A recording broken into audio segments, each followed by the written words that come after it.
Welcome back, welcome back, welcome back. I'm Miss Lisa, and this is my YouTube channel for everything that I want to talk about, science and math.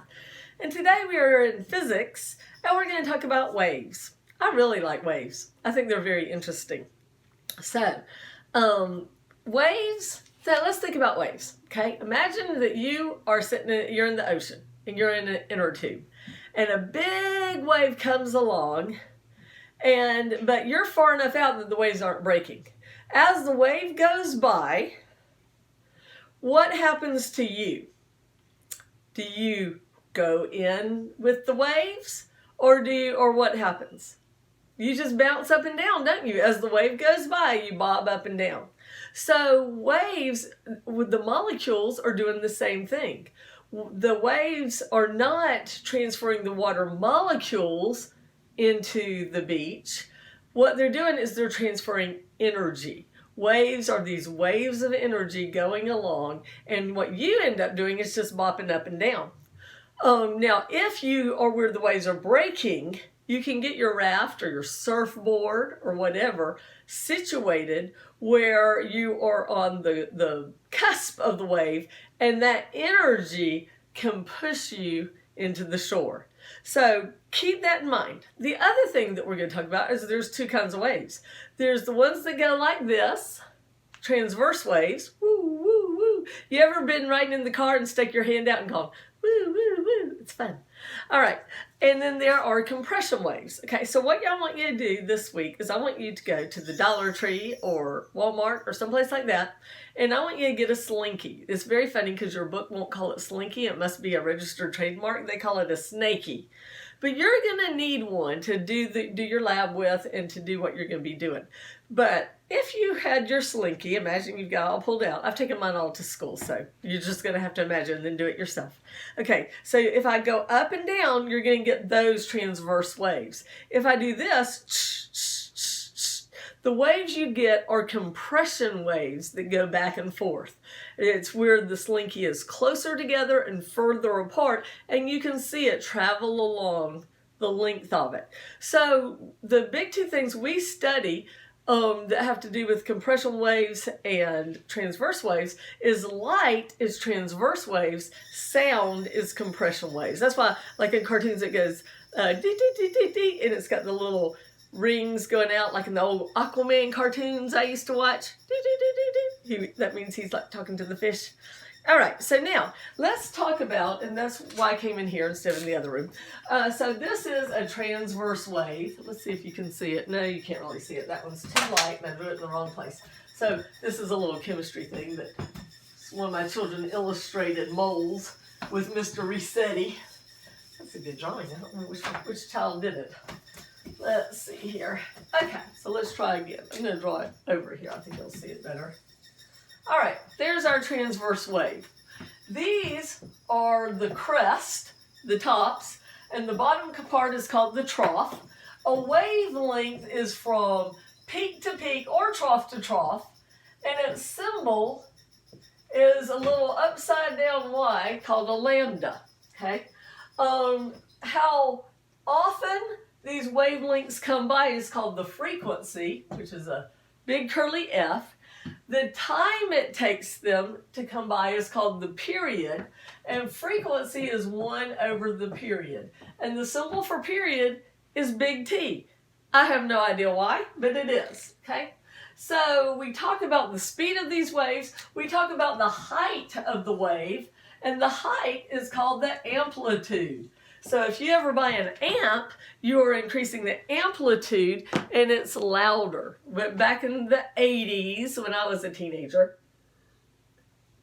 you'd get your sound system for your car, but then you would buy an amp so it could be louder in your car and everybody could hear your 80s music, your REM, real loud as you went by.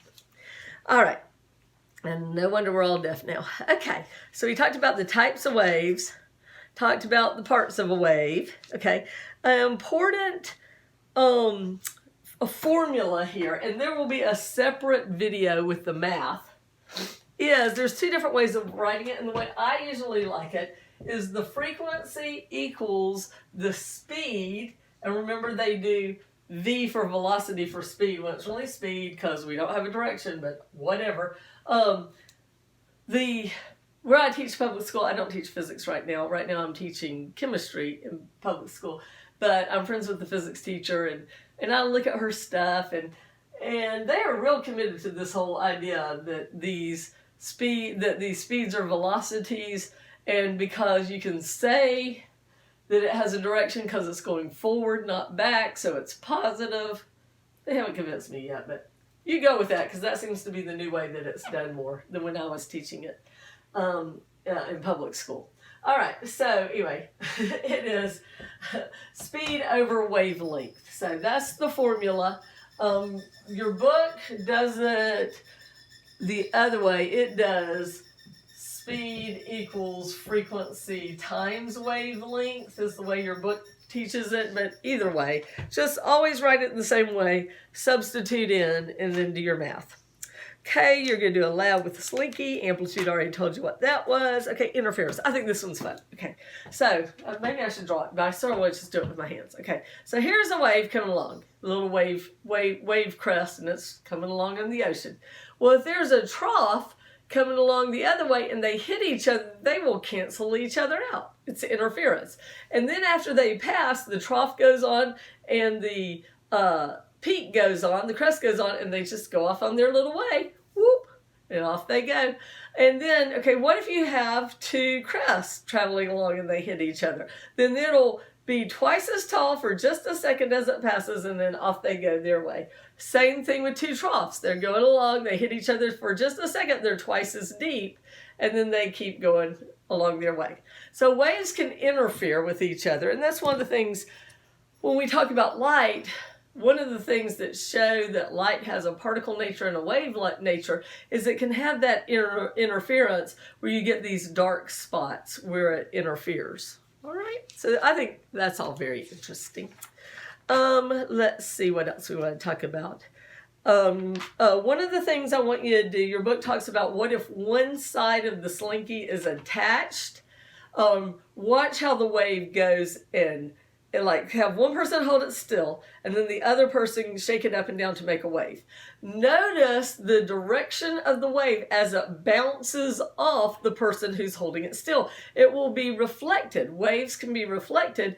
They'll go and bounce off of something and head off in the other direction because it's energy, just like how sound can bounce off of a canyon and you hear an echo. These wave energies will bounce off of something and head off on their way until the energy all dissipates because of friction and stuff like that. Now, the other thing is you can get your slinky going and you can get it where it looks like the waves are standing still. They're going up and down, up and down, up and down here, nothing here. Up and down, up and down, up and down here, nothing there. Up and down here, nothing there. That's called a standing wave. You're hitting the right frequency for the length of your slinky, and those places where it's not moving are called nodes, and music is all based on this. All those stringed things and air music where it's like pipe organs. Pipe organs have the length of their pipes so that a standing wave fits in it with the nodes. And like, you know, when you're playing guitar, you push down on the guitar, it makes a standing wave, and then where the little bars are or where the nodes are, where you can go ding, ding, ding, and play the frets. Now there is way more you can learn about this. You could like get a degree in the physics of music if you wanted to, because people actually get hired to design auditoriums and to design sound places. Okay, so we talked about wave reflections. They can bounce off. We talked about interference. Let's talk about refraction. Okay, so if we were in class, we would probably do this, but you can do it at your house. What you need to do is get a little car and take the little car and push it toward the carpet. When it gets straight on, when it gets to the carpet, it'll slow down. But if you do it straight on, it'll keep going straight. But if you put it at a little bit of an angle toward the carpet, this wheel hits the carpet first and slows down while this wheel is still going faster. So what happens is it'll turn. So this happens when waves go from one medium to the next. What do I mean by this? Like going from air to water, or light waves going from water to oil. But as these waves go from one medium to the next, you can bend the light, and it's called refracted. You can have refracted light. Instead of reflected, it's bent, it's refracted. You can see this if you put a straw in water and you look at it, then you're looking at it through light, and you're looking at it through light. You're looking at the light that's being reflected off of it. You're looking at it through air, through glass, and water. So you have a lot of different mediums there. And if you look at it, the straw does not look straight. It goes down, it goes over. So all of that is because light is being bent as it's going through different mediums, and it's refracting it, it's bending it. Now you can get something called total internal refraction, and that's where light is so bent it goes back in on itself, and that's what they use with fiber optics. So a lot of our technology now. In your book, make sure you take a look at what happens as these waves pass through a hole. If you have a straight wave coming along and it hits a wall with a little hole in it, when it goes out the other side of the hole, it bends. It bends in circles. So it's interesting. Instead of being straight, it'll be circular. All right, so read your chapter. I'm going to make a separate video close to my calculator doing the math. Look up a few videos about it, buy your Slinky, do the labs, and have fun. And I'll see you next time. Like, share, subscribe. Science is great.